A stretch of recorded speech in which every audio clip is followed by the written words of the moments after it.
Frédéric Bastiat nasceu em 30 de junho de 1801, em Bayonne, cidade portuária no Oceano Atlântico, perto da fronteira franco-espanhola. As aventuras econômicas dessa cidade, que conserva a lembrança de Porto Livre, outorgado em 1748, e a onda de ouro que disso resultou, enquanto, ao mesmo tempo, sofria um brutal marasmo causado pela Revolução de 1789, pela guerra sob Napoleão e pelo bloqueio inglês, impressionaram sem dúvida duramente o menino Bastiat, provocando suas primeiras reflexões. Órfão aos 7 anos de idade, Bastiat é confiado a seu avô, proprietário de terras de Mougron, e a sua tia Justine, que se ocupa de sua educação. Inscrito inicialmente no colégio de Saint-Sever, transfere-se em seguida para o de Sorèze, no departamento de Drôme, a 300 km de Mougron. Nesse colégio, Bastiat recebe a base de sua formação, além das letras, grego, latim, italiano, espanhol e inglês, e da matemática e ciências naturais, com sessões de trabalhos práticos bem conduzidos. O aluno tomou gosto pelas ideias gerais, a filosofia e a economia política. Foi também em Sorèze que Bastiat aprendeu a tocar violoncelo, instrumento que o descansava de seu trabalho intelectual e entrecortava ao longo de sua vida suas horas de reflexão. Ao sair de Sorèze, em 1818, aos 17 anos, seu avô decidiu que ele iria para Bayonne, para a casa de seu tio, antigo sócio de seu pai, a fim de que com ele pudesse iniciar sua vida de trabalho no comércio. Ao mesmo tempo, sonhador lúcido e ávido de conhecimentos, o jovem Bastiat se dedica à leitura de tudo o que pode, lendo Adam Smith aos 19 anos e mergulhando depois em Jean-Baptiste Say. Após 6 anos trabalhando no comércio, volta para junto de seu avô, que veio a falecer no ano seguinte, em 1825. Ele, então, aos 24 anos, herdeiro de uma vasta propriedade que passa a ter de administrar. Leva para essa propriedade o maior número possível de livros e, acompanhado de seu amigo de infância, Félix Couduroy, que se torna seu colaborador e conselheiro, dedica-se à leitura e ao estudo de autores como Smith, C., Franklin, Ricardo, Destutt de Tracy, Charles Comte, bem como de filósofos de Jean-Jacques Rousseau e Joseph de Maistre. Essa vida exploratória e meditativa em Mougron valeu-lhe a erudição, que mais tarde viria a encantar os salões parisienses.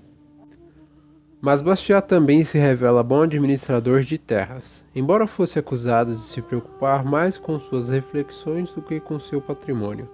Assim, busca conhecer melhores meios de cultivar suas terras, valendo-se para tal da orientação de agrônomos de renome, e ia então aumentando esse patrimônio. Esbarrava, contudo, nas desvantagens dos sistemas de arrendamento e no espírito de rotina dominante à época. Isso, porém, não deixou de se constituir para ele numa experiência altamente gratificante que os burocratas não conseguem conhecer. Por ironia do destino, Bastiat torna-se recebedor de impostos, sendo alvo de brincadeiras dos habitantes de Mougron, que que não entendem como alguém que considera o imposto uma arrecadação desestabilizadora, desordenada, contrária à ordem natural, uma resposta ao que se vê em detrimento do que se não vê, se torne um arrecadador de impostos. Em julho de 1830, quando Paris derrubou o rei Carlos X, Bastiat parte para a guerra, revoltado que está com as restrições reais à liberdade. Luta em Bayonne e só retorna a casa depois de colocada a salvo a liberdade. Retoma sua pena e escreve sua primeira mensagem pública, um manifesto intitulado Aos Eleitores de Londres, no qual mostra e explica a esperança que a troca de regime lhe inspira. Daí por diante, não mais deixará de escrever. É nomeado juiz de paz de seu cantão.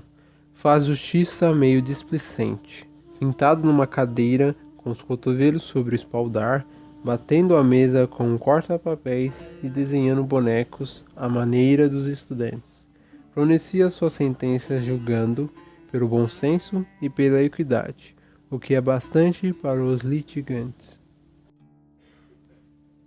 Em 1832 é eleito para o Conselho Geral do Departamento de Londres.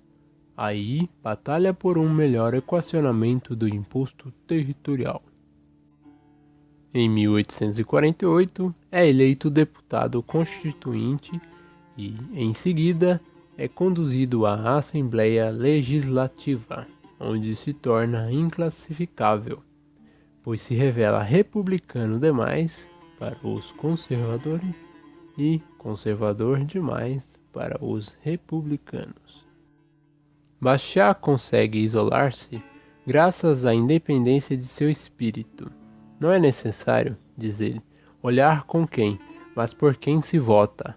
Sim, eu votei com a esquerda, quando as legítimas reivindicações da classe pobre e seu sofrimento foram desconhecidos.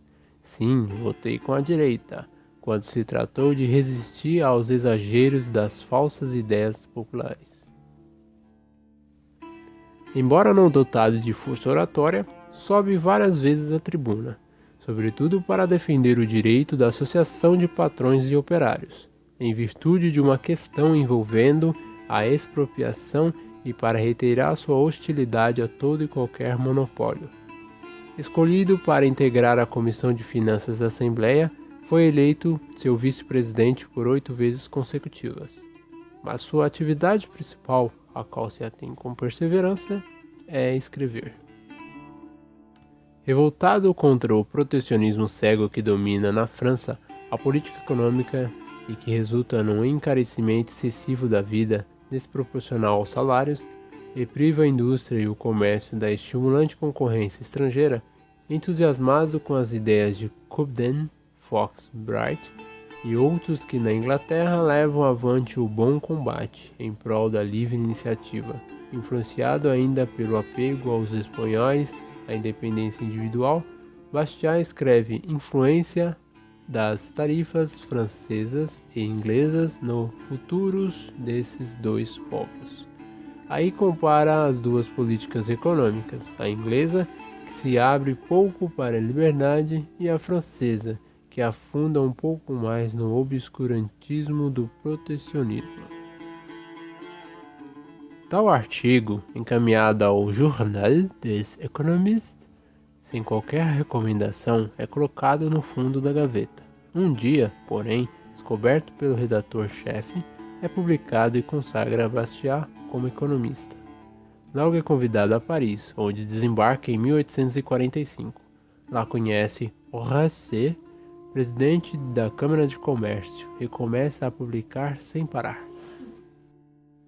Em 1845 aparecem os seus primeiros sofismas. Após nova viagem à Inglaterra, nos brinda com Cobden e a Liga. Em 1846, funda a primeira associação pró-livre iniciativa na França, posteriormente uma outra em Paris. Bastiat compreende que, num país centralizador como a França, O impulso dessa luta liberal deve partir do centro. Fixa-se então em Paris, inicia grande correspondência e escreve em grande quantidade de jornais e revistas. Em 1847, apesar de doente, percorre a França fazendo conferências e chega mesmo a lecionar economia política. Em 1848, começa uma das lutas mais úteis e mais gloriosas, contra Pierre-Joseph Proudhon, o chefe de uma das facções utopistas e autor da frase popular "A propriedade é roubo". Entre novembro de 1849 e março de 1850, Proudhon e Bastiat trocam correspondência intensa em inúmeras publicações, nas quais, no dizer de Molinari, Bastiat recolhe um a um os argumentos de Proudhon e os quebra em 1000 pedaços. Ao final dessa polêmica, Bastiat sente que sua vida se esvai. Destruído pela tuberculose, ele sabe que o trabalho ao qual se dedicou lhe será mortal e que necessita de repouso para prolongar sua vida. Não consegue, contudo, parar. Publica Harmonias Econômicas e depois Harmonias Sociais, um hino à paz social que ele dirige à juventude, e no qual busca refutar a ideia de que o lucro de uns é prejuízo de outros. No outono de 1850, fugindo ao rigor do inverno parisiense que se aproxima, parte para Roma, em busca do céu clemente da Itália.